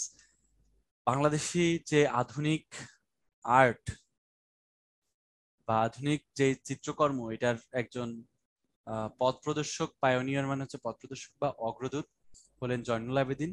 Is widely acclaimed for his, একটা বিশালভাবে পরিচিত, for his Bengal famine sketches, অর্থাৎ তার যেসব দুর্ভিক্ষের চিত্রকর্ম আছে সেগুলো একে through a series of sketches, একটা স্কেচের একটা সিরিজের মাধ্যমে বা চিত্রকর্মের একটা সিরিজের মাধ্যমে Zainul not only documented the harsh famine of 1940, but also showed its sinister face through the skeletal figures of the people destined to die of starvation in a man-made plight, অর্থাৎ মানব সৃষ্ট কারণে, মানুষের ক্ষুধার কারণে যে মৃত্যু এবং মানুষের কঙ্কাল আচ্ছাদিত যে ছবিগুলা, সেটার কারণে কিন্তু এই ছবিটা অনেক বেশি জনপ্রিয়তা পেয়েছে। এটা শুধু 40-এর যে দুর্ভিক্ষ সেটার কথাই বলে নাই, এই চিত্রগুলো কিন্তু এখানে তুলে ধরা হয়েছে। And he depicted these extremely shocking pictures with human compassion, অর্থাৎ তিনি মানবিক গুণ দিয়ে এই যে মানুষের কষ্টগুলা, দুর্ভিক্ষের, এগুলা তুলে ধরেছেন তার চিত্রকর্মের মাধ্যমে। He made his own ink by burning charcoal and using cheap ordinary packing paper for sketching। খুব সস্তা জিনিস কিন্তু তিনি ব্যবহার করেছেন। তিনি দেখা গেছে যে ক্যারকোল ইউজ করেছেন, আর হচ্ছে চিপ মানে খুব সস্তা অর্ডিনারি যেসব প্যাকিং পেপার রয়েছে, মানে কোনো কিছু আমরা যখন প্যাক করতে গেলে যে কাগজগুলো ব্যবহার করি, সেই কাগজগুলো ব্যবহার করে কিন্তু তিনি কি করেছেন, তার চিত্রকর্মগুলো অঙ্কন করেছেন। আর ক্যারকোল বলতে এখানে বোঝানো হচ্ছে অ্যাকচুয়ালি কাঠ পোড়ানোর পরে যে কয়লাটা পাওয়া যায়, কয়লাটা দিয়ে উনি কালিগুলো তৈরি করেছিলেন। And he produced A series of brush and ink drawings. তিনি অনেকগুলা ব্রাশ এবং কালি দিয়ে অঙ্কন করেছেন, which letter became iconic images of human sufferings. মানুষের যে কষ্ট, দুর্ভোগ, এগুলার একটা আইকনিক বা আদর্শিক চিত্রকর্ম হিসেবে যেগুলো পরবর্তীতে প্রতিষ্ঠিত হয়েছে। Journal developed knack for drawing and painting, একটা ন্যাক তিনি প্রতিষ্ঠিত করেছিলেন এবং উন্নয়ন করেছিলেন ড্রয়িং এবং পেইন্টিং এর জন্য। when he was high school student, যখন তিনি একজন হাই স্কুল স্টুডেন্ট ছিলেন। After completing his high school শেষ করে he got admitted to the government school of art Kolkata, অর্থাৎ কলকাতার সরকারি আর্ট স্কুলে তিনি ভর্তি হয়েছিলেন। He graduated with the first position in the first class 1938। He was appointed teacher of the art school while he was still a student there. যখন তিনি সেখানে একজন স্টুডেন্ট ছিলেন, তখনই কিন্তু তিনি একজন শিক্ষক হিসেবে ওই আর্ট স্কুলে কলকাতায় কাজ করতেন। And he also attended the slate school arts London in 1951 to 1952, অর্থাৎ লন্ডনের তিনি কিন্তু একটা দেখা যায় স্লেট স্কুল অফ আর্টস নামে একটা স্কুল ছিল, সেখানেও কিন্তু তিনি অংশগ্রহণ করেছিলেন শিক্ষক হিসেবে। জয়নুল আবেদিন ইজ কনসিডার্ড, জয়নুল আবেদিনকে বিবেচনা করা হয় the founding father of Bangladeshi art, Bangladeshi যে শিল্পকর্ম, এই শিল্পকর্মে চিত্রশিল্পের একজন প্রতিষ্ঠাতা জনক বলা যেতে পারে। And he was an artist of outstanding talent, অর্থাৎ যার ছিল অনেক outstanding talent and earned international reputation, এবং আন্তর্জাতিক খ্যাতি অর্জন করেছিলেন for his artistic and visionary qualities, তার শৈল্পিক এবং দার্শনিক চিন্তার মাধ্যমে। He is referred to as Shilpacharya, meaning great teacher of art in Bangladesh, তাকে বাংলাদেশের শিল্পাচার্য বলা হয়, যেটার অর্থ হচ্ছে গ্রেট টিচার অফ আর্ট, অর্থাৎ শিল্পের একজন বিখ্যাত টিচার।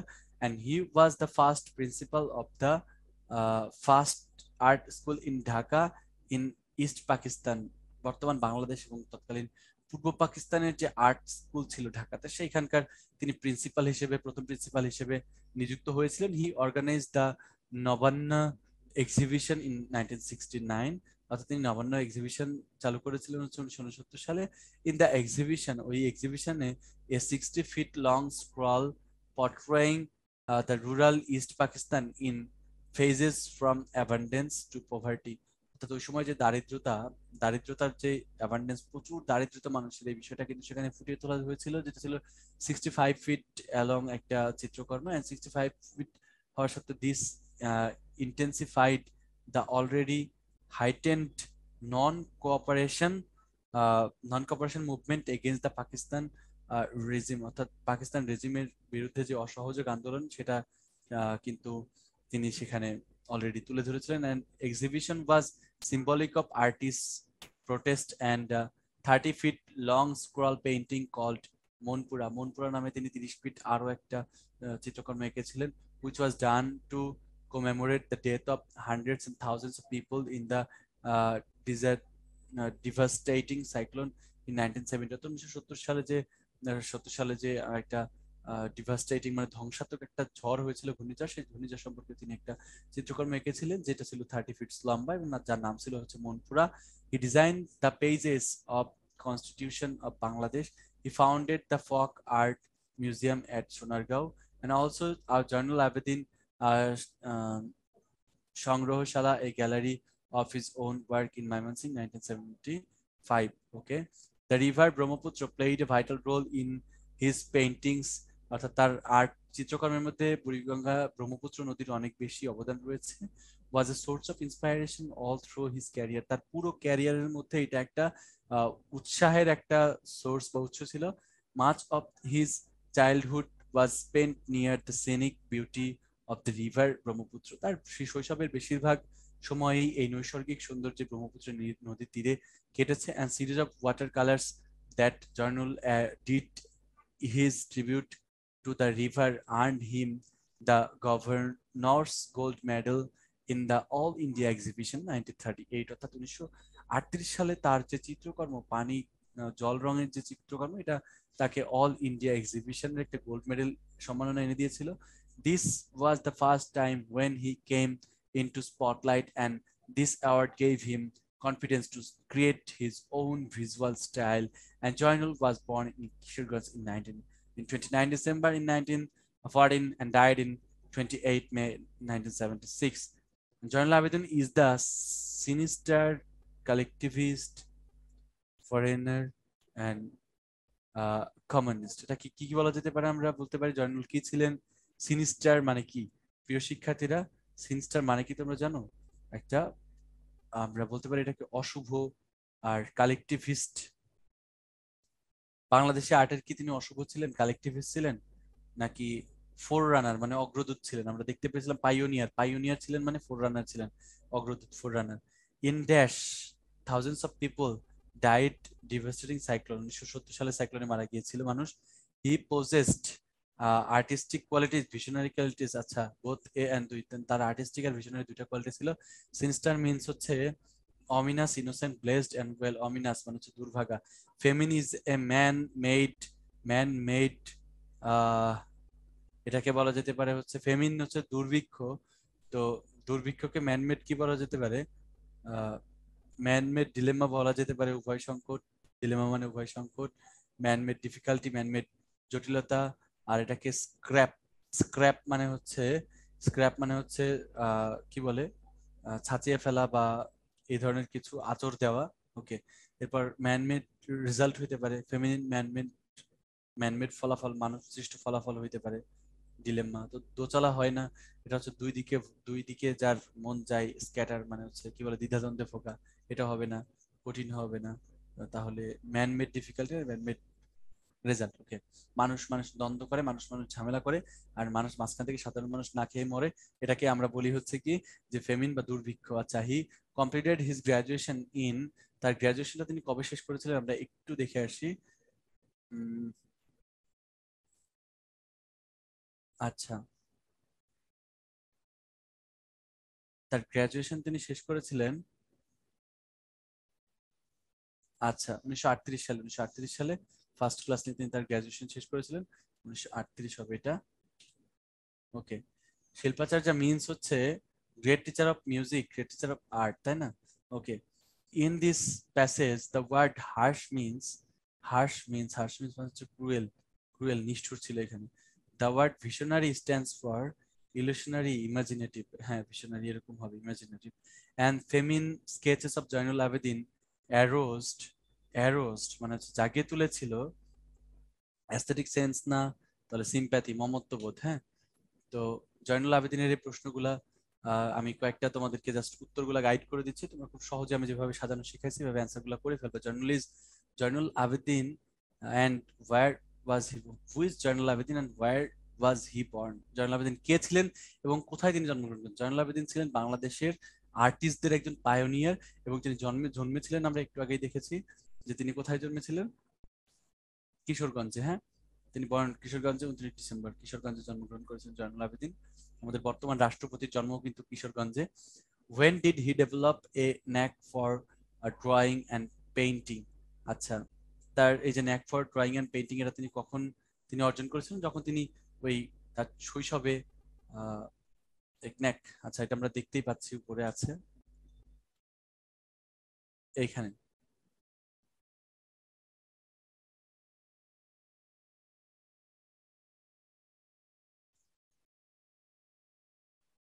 আচ্ছা, আহ আমরা গ্রেট টিচার অফ আর্ট বলেছি, principal first school east Pakistan, Nabanna exhibition এটাও না, ইন্টেন্সিফাইড অলরেডি এখানেও না, আমাদের আগের পেজে আছে, এখানে দেখতে পারি এই যে knack for drawing, develop knack for drawing and painting when he was a high school student, right. এটা তার মানে তিনি যখন হাই স্কুল স্টুডেন্ট ছিলেন তখনই কিন্তু তার এটা ডেভেলপ করেছিল, এটা আমরা লিখতে পারি। And তার কয়েকটা চিত্রকর্ম সম্পর্কে বললেই হয়ে যাবেন। How did he depict his Bengal famine sketches, how did he depict, সে কিভাবে এটা ডেপিক্ট করেছিল বেঙ্গল ফেমিন স্কেচ? এখানে তিনি মানুষের যে হাড্ডিসার মানুষ রয়েছে, খাদ্যের অভাবে কষ্টের অভাবে ভুগছিল, তাদেরকে কিন্তু তিনি এই চিত্রের মাধ্যমে তুলে ধরেছেন। তো এইভাবেই তিনি এটাকে ডেপিক্ট করেছেন। And he why is he referred to as Shilpacharya? কেন তাকে শিল্পাচার্য বলা হয়? কারণ তিনি ছিলেন বাংলাদেশের চলচ্চিত্র জগতের একজন পাইওনিয়ার, এবং তার সমকক্ষ একজন আর্টিস্ট বাংলাদেশের ইতিহাসে আর আসেনি। এই কারণে তাকে great teacher of in art অথবা শিল্পাচার্য বলা হয়। And what did he found, তিনি কি পেয়েছিলেন, যেটা তোমরা অবশ্যই পারবা দেখলে। What did he exhibit in the Nabanna exhibition? আমরা একটু আগেই দেখেছি তিনি কি এক্সিবিট করেছিলেন নবান্নতে। হ্যাঁ, একটু দেখে আসো।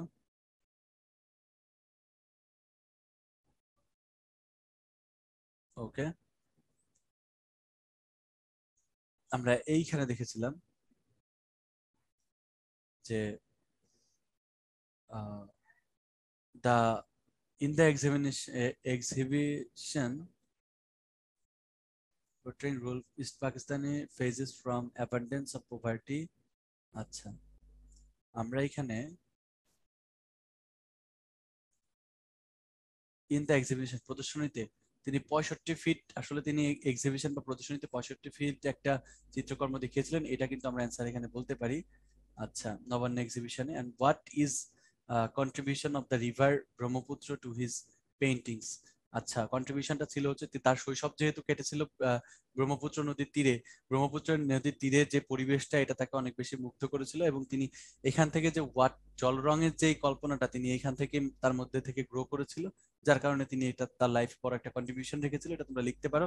And what earned him the governor's gold medal in the all India exhibition, just last page আমরা দেখে এসেছিলাম এই যে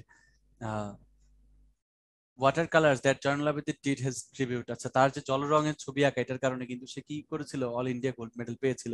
what is Monpura and why is it painted, এটা 1970 সালে যে মহা ঘূর্ণিঝড় হয়েছিল, মহাপ্রলয় হয়েছিল, ওই সময় অনেক মানুষ মারা গিয়েছিল, সেই সময়ের একটা চিত্রকর্ম হচ্ছে মনপুরা।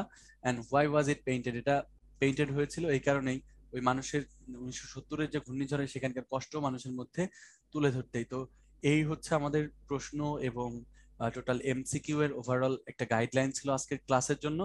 তো আজকে তোমরা দেখতে পাচ্ছ সেই স্লাইডে লেখা আছে, উদ্ভাসিত আলোর মাঝে দেখো তোমার মুখ, জীবন মানে সংগ্রাম আর বিজয় মানে সুখ। এই লাইনটা আমার খুবই ভালো লেগেছে, যে আসলেই সংগ্রাম, আহ জীবন মানেই সংগ্রাম, সংগ্রাম করেই সবাইকে বেঁচে থাকতে হয় আমাদের। আর বিজয় মানে সুখ, এই সংগ্রাম শেষে যখন আমাদের বিজয় আসে তখনই আমরা সুখী মানব হিসেবে আত্মপ্রকাশ করি।